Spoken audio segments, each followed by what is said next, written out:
Episode 199. Kenapa nggak berangkat kerja hari ini?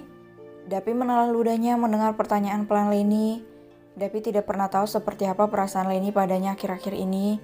Leni sering cuek, bahkan selalu menolak ajakannya untuk pergi bersama. Terakhir Leni menolak saat Dapi ingin menjemputnya dan lebih memilih pulang dengan rekan kerjanya sesama pemusik. Kamu kesini cuma mau nanya itu? Leni terkejut mendengarnya. Dapi tidak biasanya bersikap seperti itu padanya. Dapi selalu penuh kehangatan dan kasih sayang. Leni menelan ludahnya dan memejamkan kedua matanya sesaat kemudian menghela napas pelan. Laura mengatakan Dapi tidak mau ditemui olehnya dan Marvel. Itu artinya Dapi sedang tidak baik-baik saja sekarang. Baik hati maupun pikirannya. Aku khawatir sama kamu, katanya. Dapi tersenyum miring. Asing sekali rasanya mendengar Leni mengkhawatirkannya. Soal kemarin, aku juga mau minta maaf. Aku gak mau kamu jemput karena aku tahu kamu sangat sibuk. Terima kasih untuk pengertiannya, balas Dapi cepat. Leni tidak tahu harus bagaimana. Dapi tidak pernah seperti itu sebelumnya. Leni mencoba memikirkan kesalahannya selain menolak jemputan dari Davi. Tapi Leni merasa tidak melakukan kesalahan selain itu. Kamu bisa cerita apapun sama aku, Pi, kalau ada masalah. Dapi menolehkan kepalanya menatap Leni yang duduk di sampingnya. Mereka sedang berada di balkon kamar Dapi sekarang. Kamu bukan Kadapa yang bisa diajak ngomong panjang lebar. Kamu pemusik yang sibuk dan kamu juga bukan adik aku Dipa yang selalu bisa mengerti aku. Leni semakin terkejut. Dapa membanding-bandingkannya dengan kedua saudara kembarnya. Maksud kamu apa ngomong kayak gitu, Pi? Aku memang tidak sebaik dua saudara kembar kamu. Dapi menghela napas, kesabarannya benar-benar sedang sangat diuji oleh Tuhan sekarang. Maaf, lirih Dapi menundukkan kepalanya penuh rasa sesal. Ayah sama ibu undang kamu buat makan malam bersama nanti malam. Dapi memejamkan kedua matanya tanpa sepengetahuan Leni yang terus duduk di sampingnya. Dapi tidak mungkin egois dengan terus berpura-pura tidak tahu tentang masa lalu menyakitkan papanya. Dan sekarang Leni mengatakan kedua orang tuanya mengundang agar Dapi makan malam di rumahnya nanti. Aku gak bisa. Leni menatap pantulan wajah cantiknya di depan cermin. Hari ini Dapi benar-benar sangat berbeda dari biasanya. Dapi terlihat sangat dingin tapi juga terlihat terpuruk secara bersamaan. Entah apa yang sedang dipikirkannya, Leni tidak tahu. Dapi tidak mau menceritakan apapun padanya. Dapi bahkan membanding-bandingkan Leni dengan kedua saudaranya kembarnya yang memang selalu ada untuk Davi dalam keadaan apapun. Leni berdecak. Detik itu juga bayangan Dapa yang begitu mesra dengan Clara membayanginya. Mendadak Leni merasa tidak percaya dengan apa yang dikatakan Clara, bahwa Clara tidak memiliki hubungan apapun dengan Dapa. Mereka sangat akrab dan hampir setiap hari bersama. Deringan ponsel yang berada di atas meja di mana peralatan make up Leni tertata rapi berhasil membuyarkan lamunan Leni. Gadis dengan rambut tergerai sebau itu langsung meraih ponselnya dan mengernyit mendapatkan notifikasi pesan dari Dapa.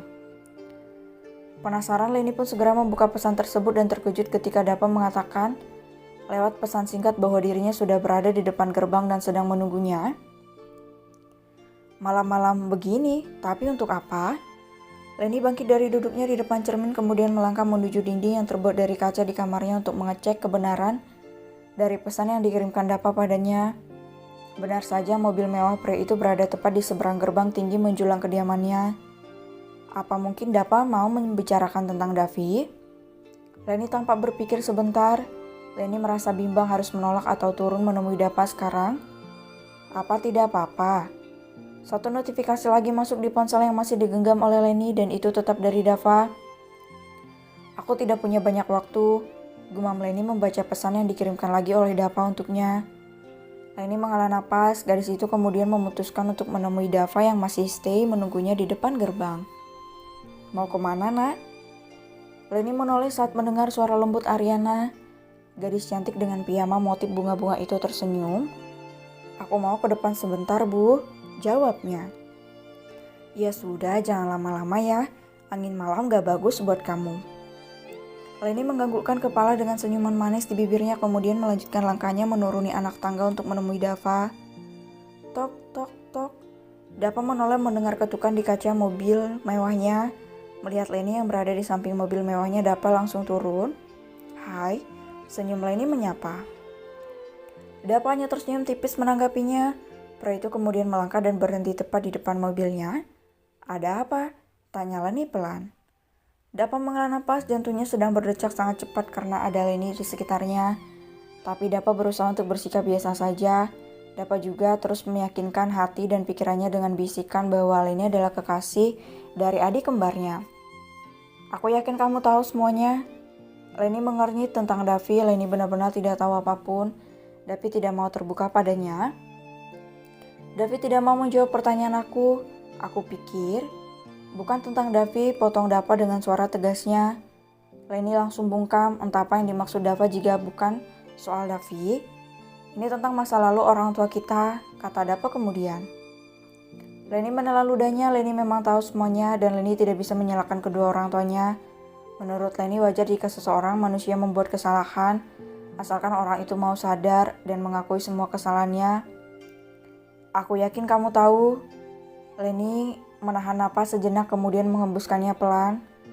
"Ya, aku tahu, memangnya kenapa?" Dapat tertawa pelan mendengar pertanyaan Leni. Leni sepertinya tidak peduli dengan perasaan Marple yang sangat tersakiti saat itu. Meskipun memang hanya sebuah masa lalu, tapi luka yang ditorehkan oleh Ariana dan David sangatlah dalam. "Jangan membutakan hati, Leni. Dapi sangat mencintai kamu. Tapi papaku sangat membenci orang tua kamu," tekan Dapa. Leni menggelengkan kepalanya, tidak menyangka dengan ucapan penuh penekanan yang dilontarkan Dapa padanya. Itu sangat tidak pantas menurut Leni. "Aku tidak membutakan hati. Aku hanya berpikir apa adanya. Masa lalu ya masa lalu, untuk apa dipermasalahkan? Tentang papa kamu yang membenci ayah dan ibuku? Ayolah Dapa, di dunia ini tidak ada manusia yang luput dari kesalahan," balas Leni tegas. Leni tidak ingin ayah dan ibunya terus dihakimi hanya karena kesalahan mereka di masa lalu. Bagi Leni, kedua orang tuanya adalah segalanya. Dapa menoleh, detak jantungnya semakin cepat, namun bukan karena gugup berada di dekat Leni, tapi karena emosi dengan apa yang dikatakan Leni. "Papa adalah segalanya untuk aku, Dava juga Diva. Jika dia terluka, kami pun akan terluka," tatap Dapa tajam. Leni menelan ludahnya. Dapa terlihat sangat menakutkan kali ini.